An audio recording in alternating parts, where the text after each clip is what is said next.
Les 180 millions d'hectares de forêt tropicale qui constituent le bassin du Congo représentent la deuxième plus grande forêt tropicale de la Terre après l'Amazonie. Mais elle est menacée. L'appétit en bois tropical de l'Europe, de l'Amérique et de l'Asie, associé à la corruption endémique qui touche de nombreux pays producteurs de bois, ont entraîné des pratiques d'exploitation forestière non durables. Cette demande en bois, associée à la conversion des forêts à des fins agricoles et minières, entraîne une déforestation à un niveau qui menace de destruction ces ressources extraordinaires. C'est la raison pour laquelle l'Union européenne a pris des mesures visant à garantir la préservation de ces ressources. The European Union wants to be part of the solution in this context. You know that the forests are very important, and the European Union citizens and consumers want, to be sure that the wood that is exported to European Union meet the criteria of the legality. En 2003, la Commission européenne a proposé un système connu sous le nom de Plan d'action pour l'application des réglementations forestières, la gouvernance et les échanges commerciaux, ou FLEGT, selon l'acronyme anglais, qui offre aux pays producteurs de bois la possibilité de signer un accord de partenariat volontaire, ou APV, avec l'Union européenne. Ces accords commerciaux bilatéraux sont volontaires, dans la mesure où les pays sont libres d'entrer en négociation. L'accord, une fois conclu, engage cependant légalement le pays producteur de bois à ne récolter et à n'expédier vers l'Union européenne que des produits d'origine légale.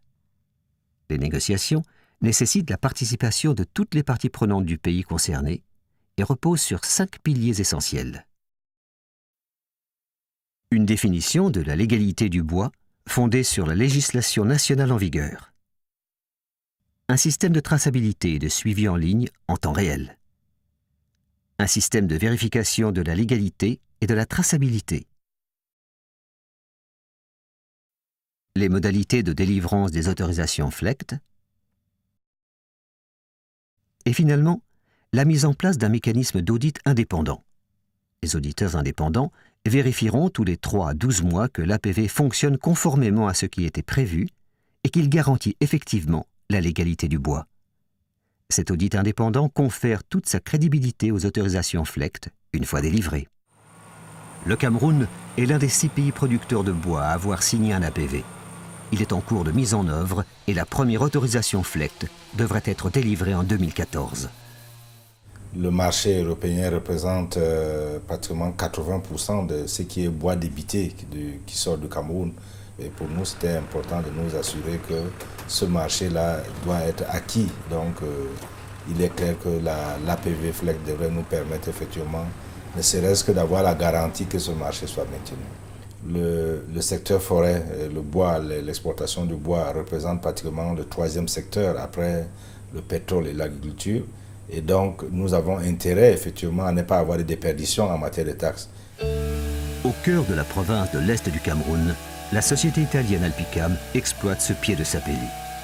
Une fois l'arbre abattu, la société d'exploitation forestière procède à son marquage et à l'enregistrement des informations concernant la bille de bois, entre autres l'essence, le diamètre et le lieu exact de l'abattage. Le voyage de ce bois vers sa destination finale, une maison en Europe, vient juste de commencer. Avec l'APV, il pourra être tracé de la forêt jusqu'au consommateur final. Les grands groupes internationaux tels qu'Alpicam possèdent déjà leur propre système de traçabilité. Ils payent leurs impôts et s'assurent que tous les travailleurs reçoivent le salaire minimum en vigueur dans le secteur forestier, qu'ils travaillent dans de bonnes conditions de sécurité et qu'ils aient accès aux soins de santé. Il problema per queste società è che innanzitutto loro vendono un prezzo più basso perché è un prezzo che non tiene in considerazione di tutti quei fattori, di tutte quelle tasse, di tutti quei costi a partire dai costi di abbattimento, ai costi di trasporto, ai costi poi anche legati proprio alle tasse di trasformazione eccetera. È chiaro che il prezzo quindi è totalmente fuori mercato. Le nouveau système devrait établir des règles du jeu équitables. Une fois que le bois a quitté la scierie, il passe par différents postes de contrôle avant d'arriver au port. Jusqu'à présent, les camionneurs qui transportaient du bois illégal pouvaient souvent soudoyer les responsables des postes de contrôle afin de faire valider les documents. Mais les comportements changent lentement. Des centaines d'agents forestiers présents à ces postes de contrôle ont reçu une formation dans le cadre d'un projet mis en œuvre par l'Organisation des Nations Unies pour l'alimentation et l'agriculture. Actuellement, ils doivent vérifier le bois en comparant ses caractéristiques physiques avec celles décrites dans les documents. Mais très bientôt, ce système de contrôle sera automatisé. Avec le nouveau système, avec le PDA, elle est plus facile pour nous. Pourquoi? Parce que déjà, les grumes qui arrivent sont étiquetées avec le code à barre. Et ces codes à barre identifient chaque essence de bois dès la source. Bon, au niveau du checkpoint, nous essayons tout simplement d'enregistrer avec cet appareil PDA qui collecte les données qui est enregistré sur le code à barre. Et dès que c'est enregistré au niveau du code à barre, ça transfère immédiatement au niveau des serveurs. Après avoir passé plusieurs postes de contrôle, notre bois exploité légalement arrive finalement à l'usine de transformation située dans la ville portuaire de Douala. Ici, il est transformé en planche pour la dernière étape de son voyage vers l'Europe. Au port de Douala, le bois sera contrôlé et enregistré une dernière fois avant d'être expédié vers l'Union européenne. Au Cameroun, les nouvelles réglementations ne seront pas uniquement appliquées au bois destiné à l'exportation. Le gouvernement camerounais a également décidé d'inclure le marché domestique. Ce marché représente 50% de la production nationale et l'intégralité de la consommation nationale, ce qui implique un manque à gagner important pour le gouvernement quand ce marché est approvisionné de manière illégale, ce qui est souvent le cas. Ici, dans le village de Mapoubi, une société d'exploitation a abattu une partie de la forêt de la communauté villageoise, mais cette société n'a pas respecté ses obligations légales en matière d'investissement pour le développement local. Ce bois n'aurait pas satisfait aux exigences de l'APV. Nous voulons que le village en profite par les actions humanitaires. Parce qu'ici au village, il n'y a pas de point d'eau, il n'y a pas d'électricité. Les hôpitaux, nous parlons des centres de santé. On ne peut pas parler des hôpitaux au niveau du village. Il n'y a rien. L'ONG camerounaise FODER a formé un observateur forestier dans ce village, ainsi que dans plusieurs autres villages du pays. Cette formation leur permet de suivre et dénoncer les activités d'exploitation illégales. Mais ils sont peu nombreux comparativement à la taille du pays. Et le service forestier chargé de vérifier ce qui se passe dans chacune des 102 concessions forestières du Cameroun ne dispose pas des moyens matériels et humains suffisants pour faire ce travail correctement. L'un des principaux défis de la mise en œuvre de l'APV FLECT, dont le but est d'éradiquer l'exploitation illégale, est la corruption. La corruption est la base de l'exploitation illégale des forêts. Et cette corruption-là affecte la société camerounaise de manière générale. C'est un problème qui est systématique et carrément endémique au Cameroun. Et nous pensons que si les opérateurs des systèmes qui sont mis en place à travers l'APV FLECT ne sont pas suffisamment intègres, ces systèmes ne pourront pas efficacement fonctionner.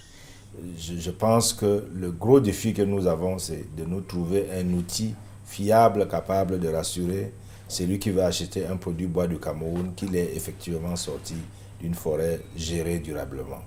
La traçabilité au Cameroun est plus complexe que dans d'autres pays. Le Cameroun, c'est aussi le point de transit pour le Congo, pour la RCA et même bientôt pour la RDC et le Gabon. Donc, nous avons inclus dans notre système effectivement de pouvoir tracer les bois en transit. Donc, ça rendait plus complexe la traçabilité. Le gouvernement camerounais est toujours à la recherche d'un système de traçabilité adapté à ses besoins. Il doit aussi prendre des mesures plus strictes afin de lutter contre la corruption. Mais petit à petit, il passe d'un engagement verbal à une mise en œuvre effective. Moi, je crois qu'il y a eu des progrès très importants ces dernières années. Mais comme je le dis, les changements de mentalité, il y a un changement de mentalité qui prend du temps. C'est obligatoire. Il y a également des petits défis technologiques qu'il ne faut pas cacher, ils existent, mais ceux-là sont surmontables. Et moi, je suis optimiste. Je pense que je ne vais pas me lancer dans un pronostic, mais je pense qu'à court terme, on devrait pouvoir émettre ici au Cameroun des autorisations FLEGT, et très important, des autorisations FLEGT qui soient crédibles. À l'arrivée au port de Felixstowe, au Royaume-Uni, notre Sapelli est pratiquement arrivé à la fin de son voyage. L'importateur James Latham plc fabrique une partie de ce bois pour ses propres produits. Il vend également une partie de ce bois à des clients qui en font des portes et fenêtres destinés au marché britannique haut de gamme pour les foyers et les fournitures de bureaux. Le PDG de James Latham considère que le FLEGT a des implications importantes pour les industries du bois en Europe et au Royaume-Uni. The FLEGT license will provide certainty in relation to what is legal in terms of our timber supply. Under the EU timber regulation, we have to carry out risk assessment and then take measures to ensure that our supplies have a minimal risk of illegality. FLEGT will help us prove legality because it demonstrates that the timber has been harvested to meet the national requirements.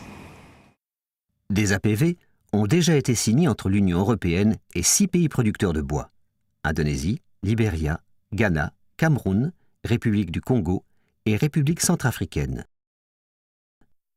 Tandis que 9 autres APV sont en cours de négociation: Honduras, Guyane, Gabon, Côte d'Ivoire, République démocratique du Congo, Malaisie, Vietnam, Thaïlande et Laos.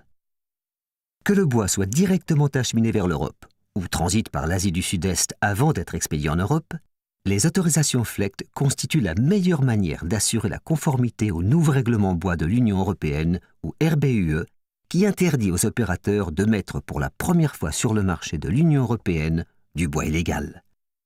Sans cette autorisation FLEGT, il incombera à l'importateur de démontrer la légalité du bois. L'Union européenne n'est pas la seule à vouloir mieux réglementer ses importations de bois. Des règlements similaires ont déjà été adoptés aux États-Unis, en Australie, en Nouvelle-Zélande et au Japon. Appliqués correctement, ces accords commerciaux devraient satisfaire les consommateurs en Europe. Ils devraient aussi permettre d'enrayer la perte financière mondiale, estimée entre 10 et 15 milliards de dollars, du fait des activités d'exploitation illégales, et d'assurer que les forêts tropicales sont gérées légalement et durablement au profit des générations futures.